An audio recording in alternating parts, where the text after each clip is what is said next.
तो hello guys, जय हिंद। हम सभी देशवासियों के लिए एक बहुत ही दुखद समाचार है। जैसा कि आप सबको पता है, बीजापुर छत्तीसगढ़ नक्सली हमले में पूरे 24 जवान शहीद हो गए हैं और वो वीरगति को प्राप्त हुए हैं।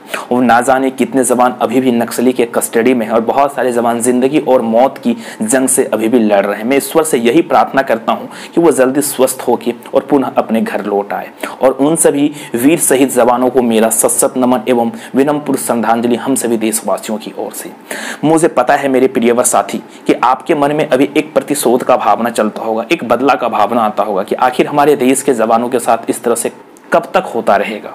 ये आज कोई पहला नहीं है कि इतने बड़े एक साथ हमारे जवान शहीद हुए। इससे पहले और कई सारे इतने बड़े बड़े हमला हो चुके हैं। तो आखिर इसके जिम्मेदार कौन है, आज इसी के ऊपर बात करने वाले हैं। और मैं आपको बता देना चाहता हूं कि इसके जिम्मेदार कोई और नहीं बल्कि अपने देश के अंदर ही है। सबसे पहली बात तो ये है कि पूरे विश्व के चौथी सबसे बड़ी सेना हमारी भारत की सेना है, और जिसकी इतनी बड़ी विशाल साम्राज्य हो, क्या उस सेनाओं के साथ इस तरह से घटना हो सकती है। हमारी जो सेना है वो बाहरी सुरक्षा के लिए बने हैं।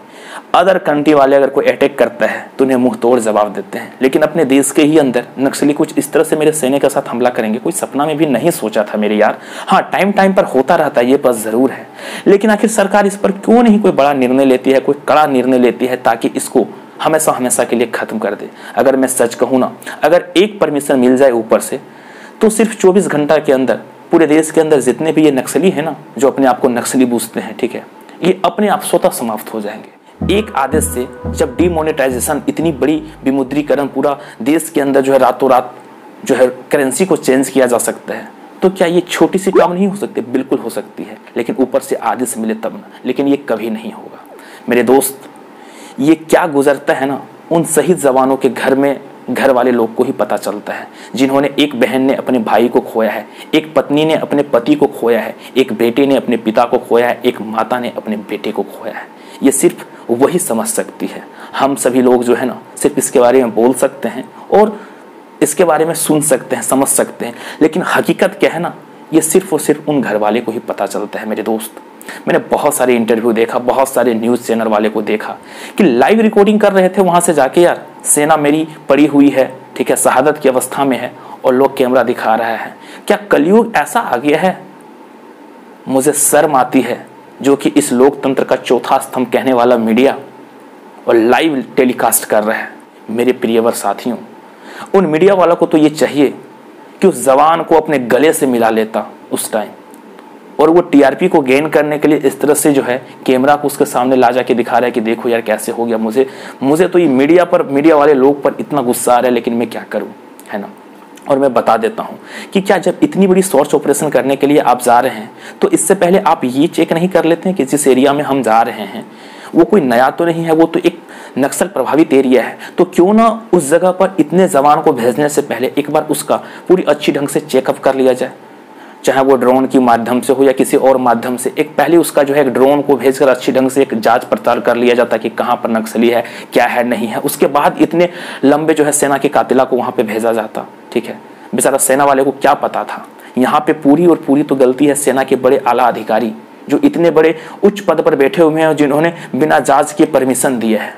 और उससे भी बड़ी गलती सबसे बड़ी है हमारे मंत्री लेवल या तो फिर हमारे प्रधानमंत्री जी का, जिन्होंने कि इसके ऊपर बिना जांच किए, और अभी तक 48 घंटा हो चुका है, अभी तक इसके ऊपर कोई बड़ा निर्णय नहीं लिया गया। आखिर क्या ये कारण है, क्या ये वजह है?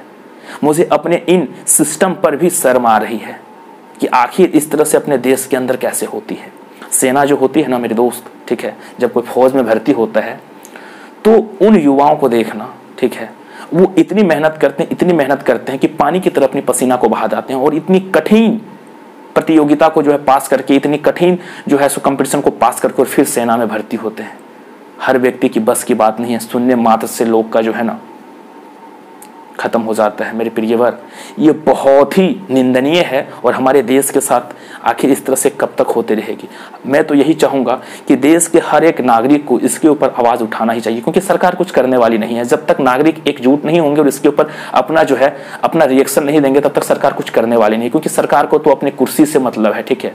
वो उसे देश में क्या हो रहा है इससे कोई मतलब नहीं है, ठीक है। बड़े बड़े भाषण देना, ठीक है, बहुत सारे नेता लीडर का मैंने सुना है कि इन बलिदान को मैं व्यर्थ नहीं जाने दूंगा, इनकी कुर्बानी को व्यर्थ नहीं जाने दूंगा, इसका बदला मैं लूंगा। क्या बदला लोगे आप यार? क्या बदला लोगे आप? जब हाफ इंची हाइट छोटी हो जाती है ना तो लोग सेना में भर्ती नहीं करते हैं, ठीक है। और ये तो शहीद हो गए हैं, क्या आप उनको, जिनके घर में जिनका एक बेटा खोया है, आप उनके बेटे दिला पाओगे? जिन पत्नी ने अपने पति को खोया है उनको आप पति दिला पाओगे? जिन बेटे ने अपने पिता को खोया है क्या आप दिला पाओगे? नहीं दिला पाओगे। तो फिर आप बदला क्या लोगे इसकी? घटना तो हमेशा होते ही जा रहा है, चाहे वो देश के अंदर हो, देश के बाहर हो। जब दुश्मनों से हम लड़ते हैं तो उसे मुंहतोड़ जवाब देते हैं, लेकिन जब देश के अंदर ही गद्दारी इस तरह से होता है तो हम क्या कर सकते हैं? इसलिए मैं सरकार से यही अपील करना चाहता हूं कि प्लीज आप इसके ऊपर कोई कड़ा निर्णय लीजिए। और 48 घंटे से ऊपर हो चुके हैं, अभी तक इसके ऊपर कोई भी कड़ा निर्णय नहीं लिया गया। आखिर क्यों इसके साथ क्या वजह है?